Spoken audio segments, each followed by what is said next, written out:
अरे सुनती हो? कहाँ हो तुम? एक खुशखबरी सुनानी है, जल्दी बाहर तो आओ ना। अरे आ रही हूँ। क्या हो गया? क्यों गला फाड़ रहे हो? अरे बात ही कुछ ऐसी है, मुझे काम मिल गया। हाँ तो उसमें क्या हुआ? 10-15 दिन काम मिलता है और फिर 1 महीने तक खाली बैठे रहते हो। घर तो मेरी ही वजह से चलता है, वरना रोज खाना तक नसीब नहीं होता। हाँ, पर जो मुझे अब काम मिला है वो 10 से 15 दिन का काम नहीं है, पूरे 3 महीने का काम है। और इस बार मुद्राएं भी थोड़ी ज्यादा मिलेंगी। ऐसा कौन सा काम मिल गया जी, जो 3 महीने तक काम करना है? हमारे गांव में एक राम मंदिर है, पर बजरंग बली का मंदिर नहीं है, तो एक बहुत बड़ा मंदिर बनाया जा रहा है बजरंग बली का। अरे वाह, ये तो बहुत ही खुशी की बात है जी। इसी खुशी में आज मैं खीर बनाती हूँ। खीर?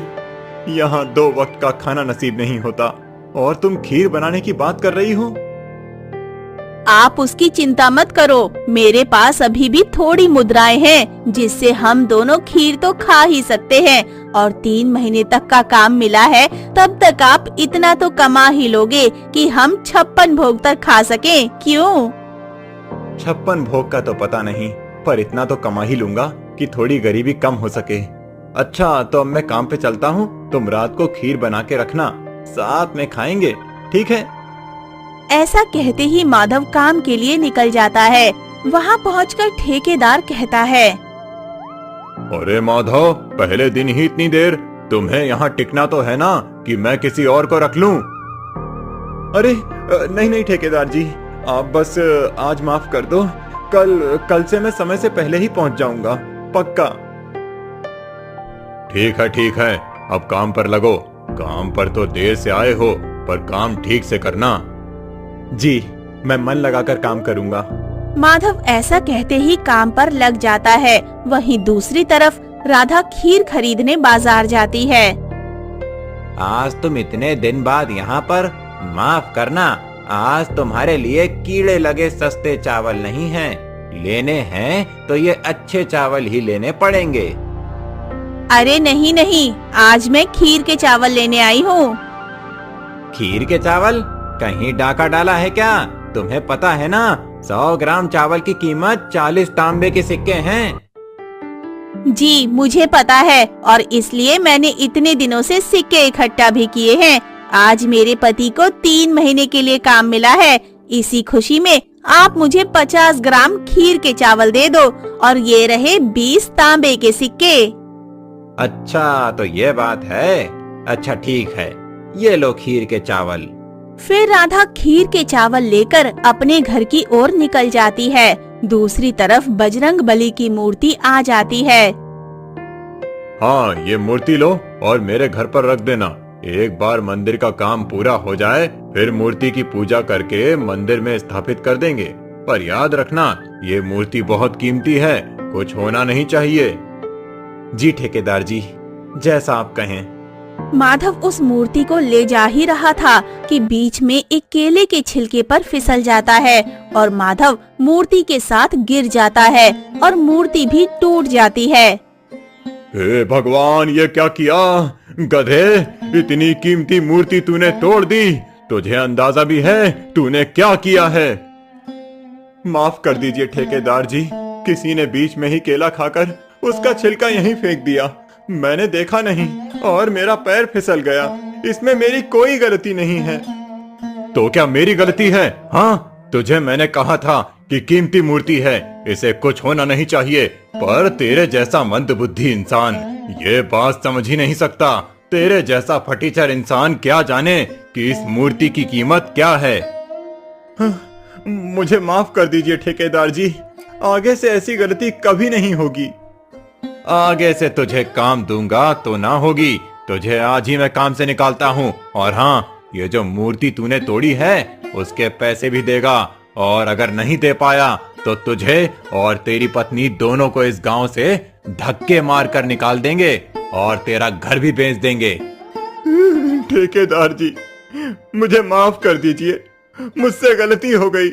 मैं गरीब इंसान हूँ, मेरे पास 2 वक्त का खाना तक नसीब नहीं होता। तो भला मैं इस मूर्ति के पैसे कैसे दे सकता हूँ? वो सब मैं नहीं जानता। मैं तुझे 1 महीने की मोहलत देता हूँ। अगर मेरे पैसे नहीं दे पाया तो समझ लेना, अब उठ और यहाँ से निकल जा। और जब तक पैसे ना आ जाएं, तब तक अपनी ये मनहूस शक्ल मत दिखाना, समझा? ये क्या हो गया मुझसे?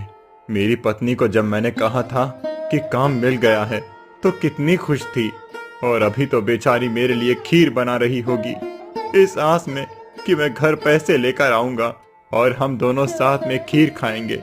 पर अब सब बर्बाद हो गया। भगवान, ये आपने क्या किया? मेरे ही साथ ऐसा क्यों किया?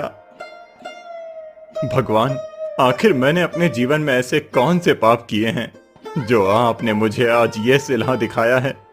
मैंने आज तक नशा नहीं किया, ना कभी किसी के साथ गलत किया, और ना ही किसी का अहित चाहा। मैं तो बस अपनी पत्नी के साथ खुशी से 2 पल जीना चाहता था, उसके साथ बैठकर खीर खाना चाहता था। पर अब तो वो खीर मेरे गले से ही नहीं उतरेगी। बेचारी कितनी खुश होगी और मेरी राह देख रही होगी, पर अब मैं क्या मुंह लेकर जाऊंगा? भगवान, अब मैं क्या करूं? भगवान, अब आप ही कुछ करो, वरना मैं यहीं अपनी जान दे दूंगा। ऐसा कहते ही माधव भगवान के सामने अपना सिर पटकने लगता है और पटकते पटकते वो बेहोश हो जाता है। दूसरी तरफ बहुत देर हो जाती है पर माधव घर नहीं लौटता। कितनी देर हो गई है, पर ये है कि अब तक नहीं आए। खीर ठंडी भी हो चुकी है। इतना भी क्या काम करना, कहीं ऐसा तो नहीं कि वो मेरे लिए कोई उपहार लेने गए हो। ऐसा ही हुआ होगा। चलो थोड़ी देर और इंतजार कर लेती हूँ। राधा इंतजार करती ही रह जाती है पर माधव नहीं आता है। वहाँ से 2 औरतें गुजर रही थीं और राधा को देखकर कहती हैं, राधा, किसकी राह देख रही है? कहीं अपने पति की तो नहीं, जिसे धक्के मारकर काम से निकाल दिया गया। काम से निकाल दिया गया? ये क्या कह रही हो बहन? अरे तुम्हें नहीं पता क्या? अब तक तो पूरे गांव को पता चल गया है कि तुम्हारे पति ने बजरंग बली की कीमती मूर्ति को तोड़ दिया था और इसीलिए उसे काम से निकाल दिया गया है और कीमत भी चुकाने के लिए बोला है। तुम्हारे तो भाग्य ही फूटे हुए हैं बहन, जो तुमने ऐसे आदमी से ब्याह किया है। शांत हो जाओ, अब एक शब्द और नहीं। कुछ भी कह लो, पर मेरे पति के बारे में एक शब्द नहीं सुन सकती मैं। तुम्हारा धन्यवाद जो तुमने ये बात मुझे बताई। अब तुम दोनों यहाँ से जा सकती हो। हाँ ठीक है, हमें भी कोई शौक नहीं है यहाँ रुकने का। हम तो बस तुम्हारी भलाई के बारे में ही बोल रहे थे। ऐसा कहते ही वे दोनों वहाँ से चली जाती हैं और राधा माधव का रात भर इंतजार करती रहती है और सुबह हो जाती है पर माधव नहीं आता है। तभी माधव को एक सपना आता है।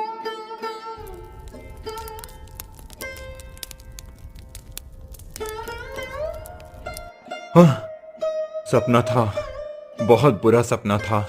माना कि ठेकेदार जी ने मुझसे बदतमीजी से बात की, लेकिन मुझे उनके बारे में ये सब नहीं सोचना चाहिए था। मैं ऐसा घटिया सपना देख भी कैसे सकता हूँ? अरे बेटा, तुम यहाँ पर क्या कर रहे हो? रात भर यहीं पर सोए थे क्या? हाँ पंडित जी, वो थोड़ी आंख लग गई थी। लेकिन बेटा, तुम्हें यहाँ नहीं होना चाहिए।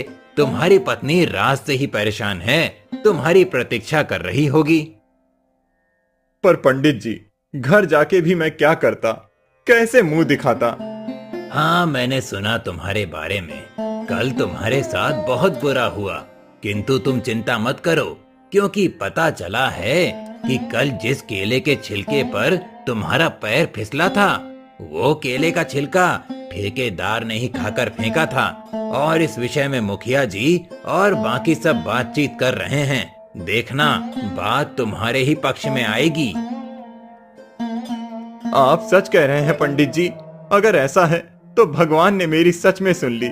हे भगवान, तेरा लाख लाख शुक्र है। अच्छा पंडित जी, आपने कहीं आग लगी हुई देखी क्या किसी के घर पर? नहीं बेटा, आग तो कहीं नहीं लगी है। मैं अभी ठेकेदार के घर के रास्ते से आ रहा था, पर मुझे तो ऐसा कुछ नहीं दिखा। पर तुम ये क्यों पूछ रहे हो बेटा? नहीं पंडित जी, वो मुझे एक सपना आया था कि ठेकेदार के घर पर आग लगी है, इसीलिए मैंने पूछा। अरे जल्दी चलो रे, जल्दी चलो, ठेकेदार के घर पर आग लग गई है। ये देखो गांव वालों, ये मनहूस माधव ही है जिसने मुझसे बदला लेने के लिए मेरे घर पर आग लगाई है। तू तो नहीं बचेगा, तूने मेरे घर पर आग लगाई है ना, अब देख मैं तेरे साथ क्या करता हूँ। नहीं ठेकेदार जी, मैंने ये सब नहीं किया, मैं तो मंदिर में सो रहा था। क्या तेरा घर नहीं है क्या जो तू मंदिर में सो रहा था? अब पकड़ा गया है तो बहाने बना रहा है। हाँ, खुद की गलती दूसरों पर मत ठोको ठेकेदार। अरे मुखिया जी, आप नहीं जानते ये माधव कितना बड़ा दुष्ट है। इसने कल मूर्ति तोड़ दी और जब मैंने इसे काम से निकाल दिया तो इसने बदला लेने के लिए मेरे घर पर आग लगा दी। मुझे पता है कि किसने किया है। तुम ही हो जो कल केले को खाकर कचरे में फेंकने के बजाय बीच रास्ते में फेंक दिया, और ये बेचारा मूर्ति लेकर जा रहा था, तुम्हारे फेंके हुए केले के छिलके पर फिसल गया, और तुम खुद की गलती मानने की जगह इस बेचारे पर आरोप पे आरोप लगाए जा रहे हो। पर मुखिया जी, आप समझ नहीं रहे हैं। देखो, तुम्हारी वजह से पहले ही बहुत नुकसान हो चुका है। मैं तुम्हें मंदिर के काम से हटा रहा हूँ और किसी और ठेकेदार से ये काम करवा लूंगा। ये आप अच्छा नहीं कर रहे हैं मुखिया जी। तुम मुझे धमकी दे रहे हो क्या? तुझे तो मैं बाद में देख लूंगा माधव। तुम चिंता मत करो माधव, अब तुम्हें एक पैसा देने की भी जरूरत नहीं है। अब तुम घर जाओ, कल से तुम्हारी पत्नी तुम्हारा इंतजार कर रही है, परेशान हो रही होगी। अब जाओ। आपका धन्यवाद मुखिया जी, अब मैं चलता हूँ।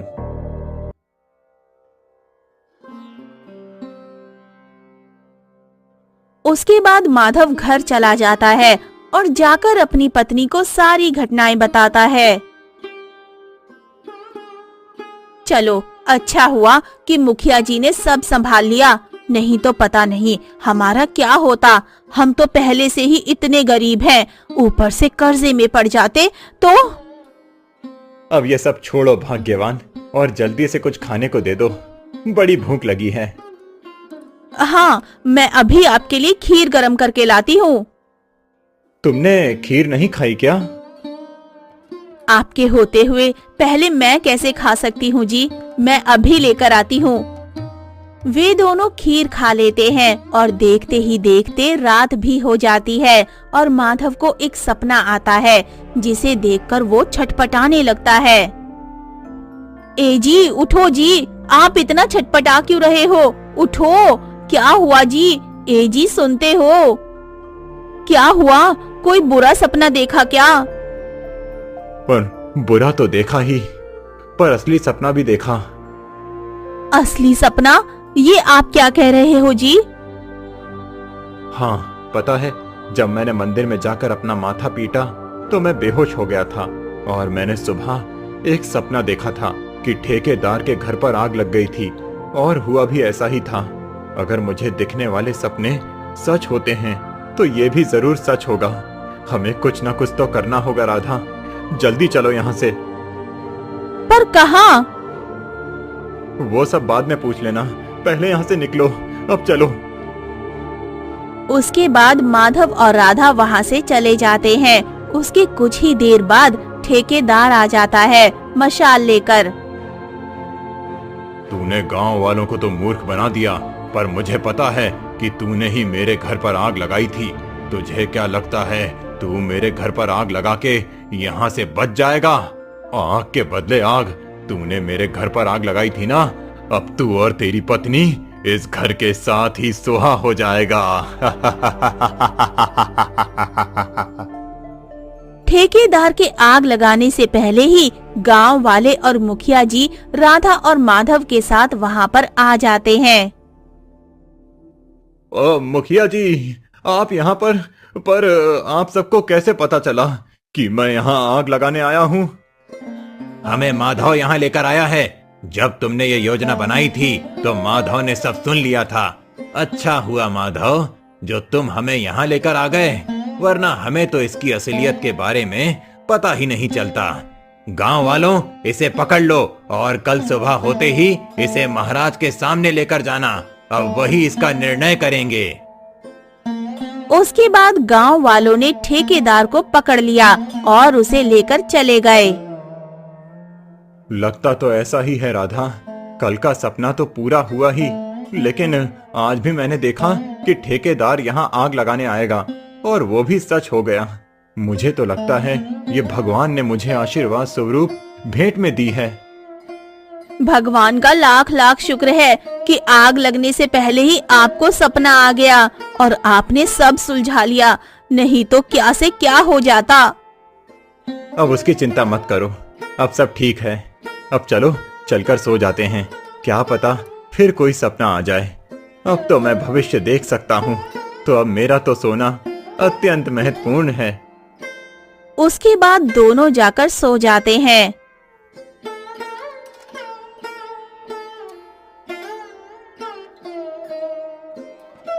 ए जी, सुबह हो गई, अब तो उठ जाओ कि दिन भर सपने ही देखते रहोगे। कितना अच्छा सपना देख रहा था और तुम हो कि देखने ही नहीं देती। ऐसा क्या देख रहे थे? यही कि हम दोनों अमीर हो गए हैं और हमारे हाथ खजाना लग गया है और हमारा जीवन ऐसा नहीं रहा जैसा कि है। पर अफसोस, ये तो बस एक सपना था और सपने कहाँ सच होते हैं। तो क्या अब हम सच में अमीर हो जाएंगे? अमीर? ये कैसी बात कर रही हो राधा? मैंने कहा ना, ये बस एक सपना था। लेकिन आपको तो सच के सपने आते हैं ना? सच के सपने? अरे हाँ, 2 दिनों से मैंने जो भी सपने देखे वो सब सच हो गए। इसका मतलब है कि ये सपना भी जरूर सच हो सकता है। जल्दी बताइए कि वो खजाना आपने कहाँ देखा है। हम अभी वहाँ जाएंगे और खजाने को बाहर निकाल लाएंगे। मुझे ठीक से तो याद नहीं, लेकिन एक खेत में मैंने देखा जो पूरी तरह से बंजर था और उसके बीच में एक अलग तरह का पौधा लगा हुआ था। ठीक उसी के नीचे वो खजाना छुपा हुआ था। बंजर जमीन? इस गांव में तो कम से कम 6 से ज्यादा ही बंजर जमीन है, और अगर दूसरे गांव की जमीन पर छुपा होगा तो खोजना बहुत ही मुश्किल है।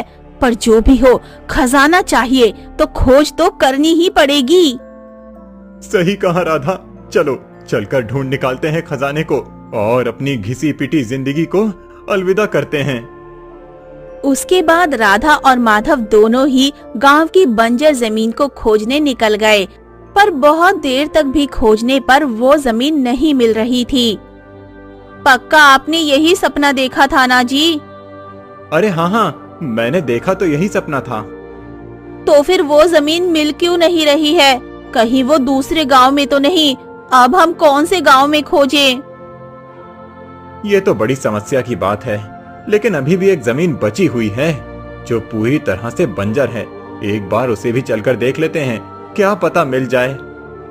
उसके बाद माधव और राधा दोनों उस जमीन को देखने के लिए चले जाते हैं। जब वो दोनों उस जमीन पर पहुंच जाते हैं तो देखते हैं कि उस बंजर जमीन पर सच में एक अलग तरह का पौधा लगा हुआ था। वो देखो राधा, मैंने कहा था ना, वही पौधा है जिसे मैंने अपने सपने में देखा था। चलो चलो चलकर देखते हैं। फिर वे दोनों पौधे को हटाकर वहाँ पर खोदना शुरू कर देते हैं। कुछ देर तक खोदने के बाद वहाँ सच में एक संदूक रखा था। जब वे उस संदूक को गड्ढे से बाहर निकालते हैं और खोलते हैं तो उसमें सच में खजाना निकलता है, जिसमें कई स्वर्ण मुद्राएं होती हैं। हे भगवान, इतने सारे स्वर्ण मुद्राएं! इतने तो मैंने अपने पूरे जीवन में भी कभी नहीं देखे। ये सच है या कोई सपना?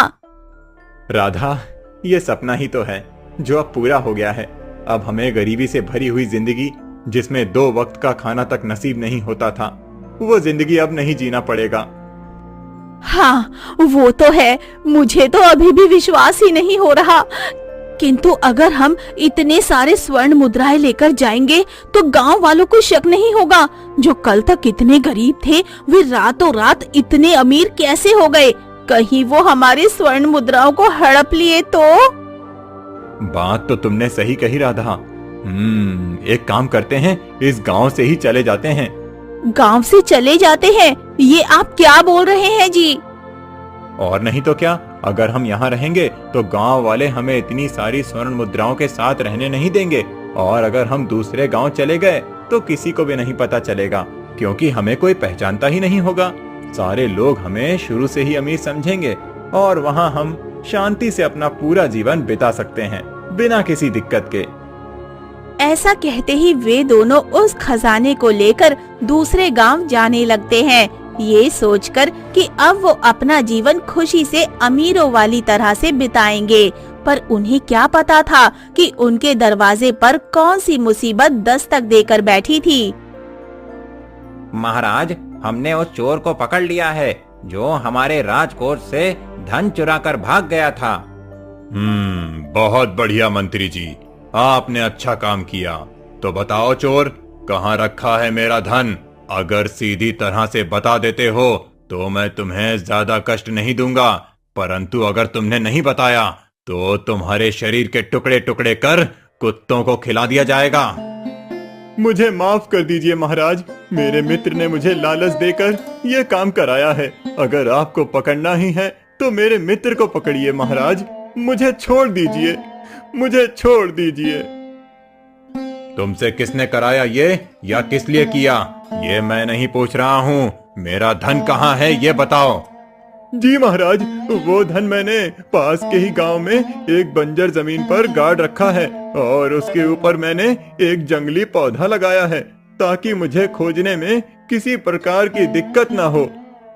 ठीक है मंत्री जी, आप इसके साथ जाइए और खजाने को लेकर आइए, उसके बाद इस चोर का फैसला किया जाएगा। जी महाराज, जैसा आप कहें। ऐसा कहते ही मंत्री उस चोर के साथ उस स्थान पर जाता है जहाँ पर चोर ने खजाने को गाड़ा था।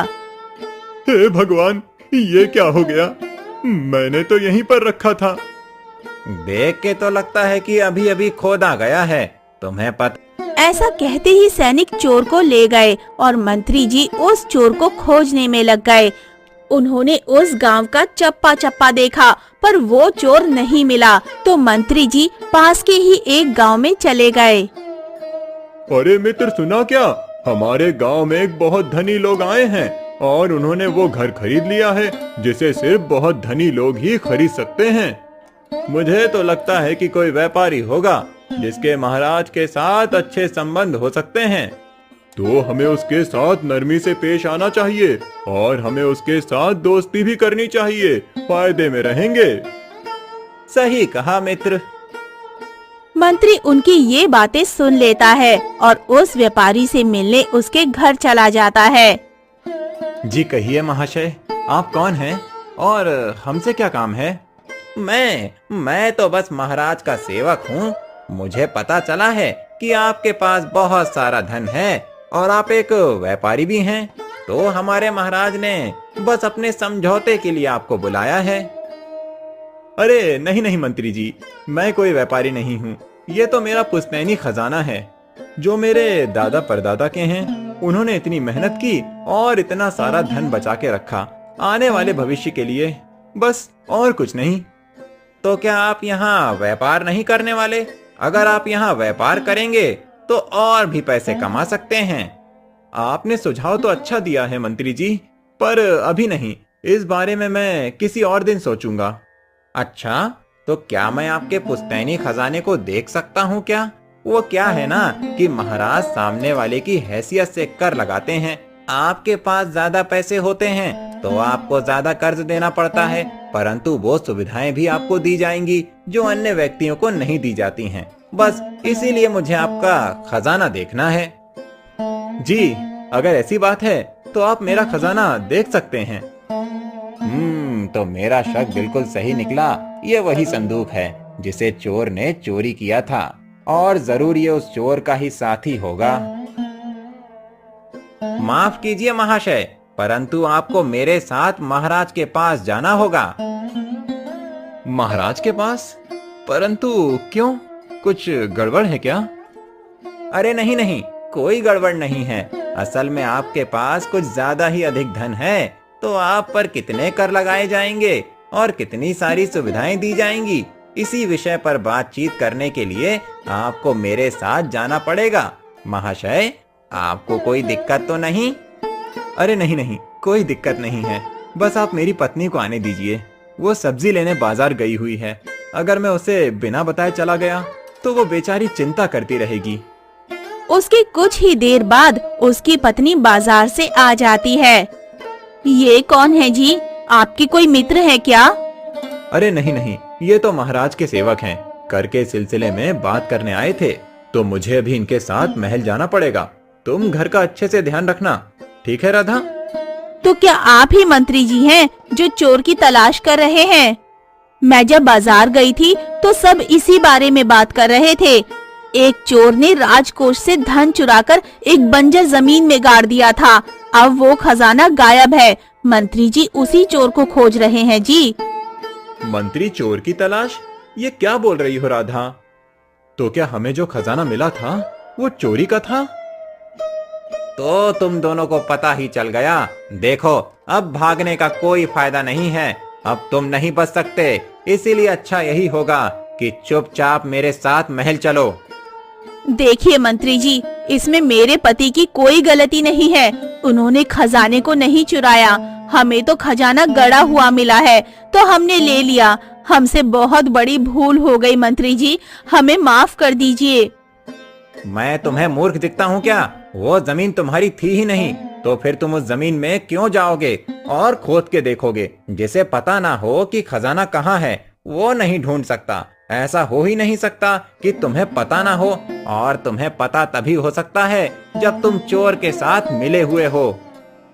मंत्री जी, ये सब मेरा करा धरा है। इसमें मेरी भोली पत्नी को कुछ नहीं पता। आप कृपया करके इसे जाने दें और मुझे लेकर जाएं। अगर ऐसा है तो ठीक है, तुम ही चलो मेरे साथ।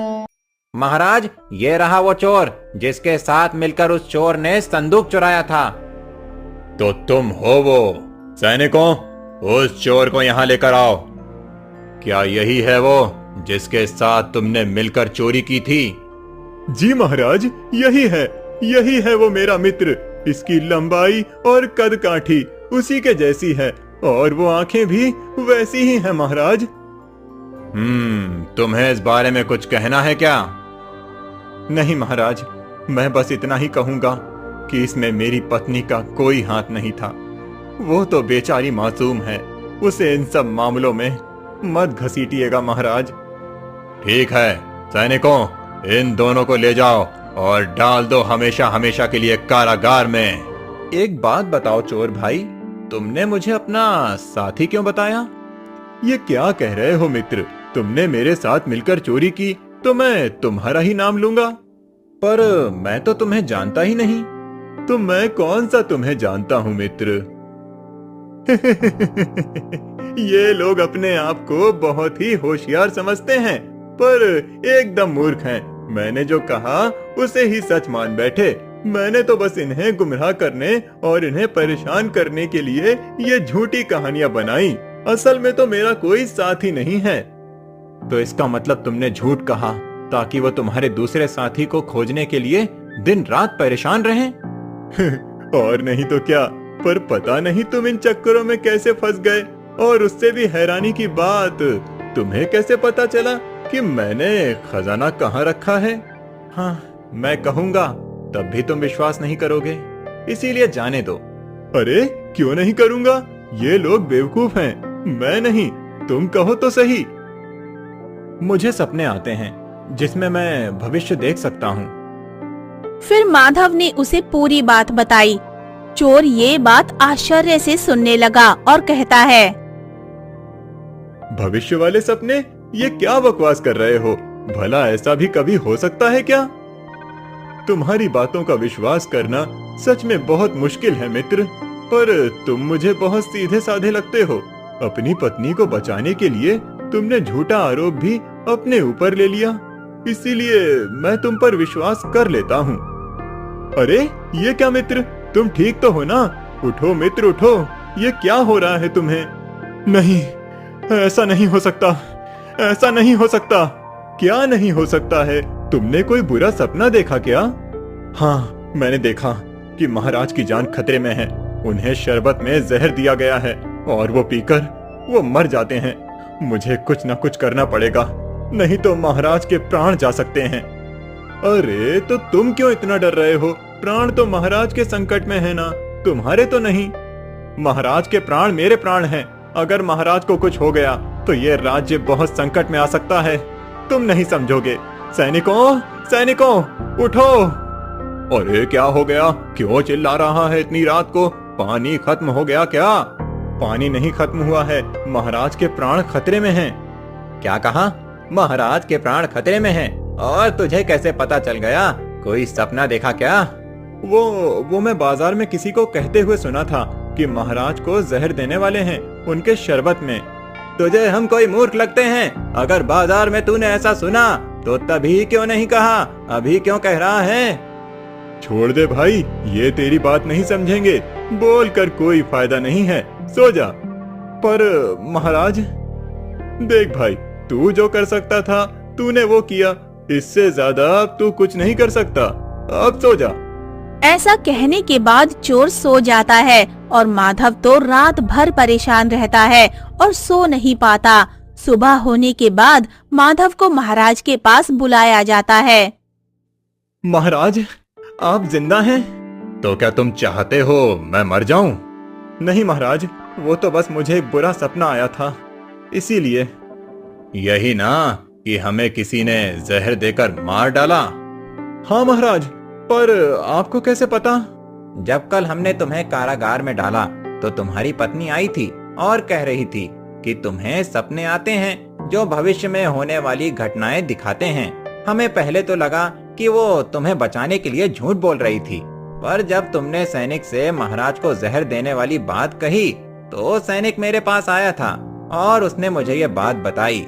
जब मैंने इसकी छानबीन की तो मुझे पता चला कि सेविका दूसरे राज्य के दुश्मन के कहने पर शरबत में जहर मिलाकर लाई थी।